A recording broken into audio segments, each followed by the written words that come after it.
Seja bem-vindo ao devocional diário do Teologia 24 Horas. Hoje a gente mergulha num texto do pastor Francisco Miranda e o tema é super relevante. É sobre aquele equilíbrio, sabe? Entre honrar a liderança espiritual, mas sem abrir mão da nossa responsabilidade pessoal. Um tema delicado, né? O texto já começa bem direto, colocando dois extremos que a gente tem que evitar. De um lado, aquela crítica que é quase um esporte, que só destrói, e do outro, a dependência cega. Tratar o líder como um vidente. Exato! E para dar base a tudo isso, o autor vai direto no versículo-chave. 1 Tessalonicenses 5:21. Examinai tudo, retém o bem. Foi uma sacada muito boa porque já posiciona o ato de examinar como algo positivo, né? Não como rebeldia. Com certeza. Esse versículo vira a lente para todo o resto da discussão.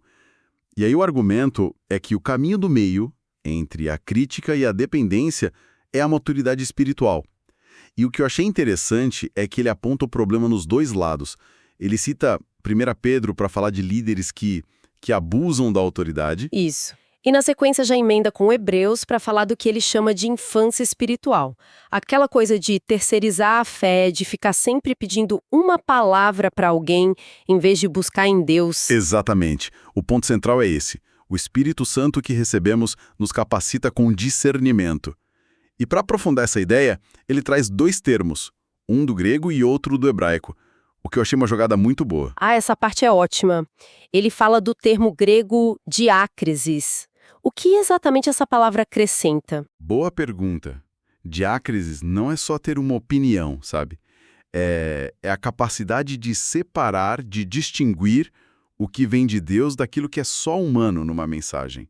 É sobre ter clareza, não desconfiança. Entendi. E aí ele conecta isso com a palavra hebraica chokma, que é a sabedoria prática. É saber como agir. Então ele une o saber o que é certo com o fazer o que é certo. Uma visão bem completa. E o exemplo de Paulo ilustra isso perfeitamente, né? Sede meus imitadores, como também eu de Cristo.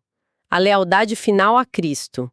O líder é um guia, não o destino. Perfeito. E o modelo ideal que o texto apresenta são os bereanos, lá em Atos 17. Eles foram elogiados não por aceitar tudo, mas por receberem a palavra com interesse e depois... irem conferir nas Escrituras. Isso. Iam ver se era aquilo mesmo. O autor usa esse exemplo para mostrar que honrar não é concordar cegamente, é se engajar de verdade com o ensino. E depois dessa construção toda, o devocional fica bem prático. Ele joga uma pergunta direto para a gente. Tem tratado minha vida espiritual como responsabilidade diante de Deus ou tem terceirizado para alguém? É uma pergunta que força a gente a se olhar no espelho. E não para por aí. Ele propõe um desafio prático de 21 minutos. Para quem se sente muito dependente, sabe? Ele sugere orar, ler as passagens citadas e anotar 3 critérios bíblicos para avaliar conselhos.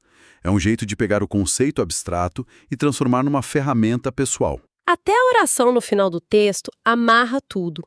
Não é uma oração genérica. De jeito nenhum. A oração retoma os termos diácresis e chokmah. Pede a Deus por discernimento e sabedoria. Ela funciona como um resumo e um compromisso com a ideia do devocional. Fecha o ciclo do argumento de forma muito inteligente. Fica claro que é uma jornada bem construída, né? Identifica o problema, dá a base bíblica, aprofunda os conceitos e entrega a ferramenta. Exato. Um texto muito bem amarrado. E isso nos deixa com uma reflexão, eu acho, que vai até além do contexto da igreja. No mundo com tanta informação, tantos gurus, tantos influenciadores, essa ideia de examinar tudo e reter o bem é talvez uma das habilidades mais cruciais que a gente pode ter. Sem dúvida. A questão que fica é, será que a gente está aplicando esse filtro bereano em outras áreas da nossa vida também? Uma ótima pergunta para refletir. E falando em refletir, queremos saber a sua opinião. Comente como este devocional falou com você. E para encerrar, vamos fazer a oração sugerida no texto. Senhor, dá-nos o discernimento, a diacrisis, para distinguir tua voz em meio a tantas outras. Concede-nos a sabedoria, a chokmah, para aplicar tua verdade em nossa vida. Rejeitamos toda dependência carnal e todo o controle sobre nossa consciência. Dá-nos coragem para dizer sim ao que é bíblico e não à manipulação. Em nome de Jesus. Amém. Amém. Que o Senhor te abençoe e te guarde, que o Senhor faça resplandecer o seu rosto sobre ti e tenha misericórdia de ti. Que o Senhor sobre ti levante o seu rosto e te dê a paz. E se você quiser aprofundar, acesse gratuitamente o teologia24horas.com.br. Teologia 24 horas, um jeito inteligente de ensinar e aprender.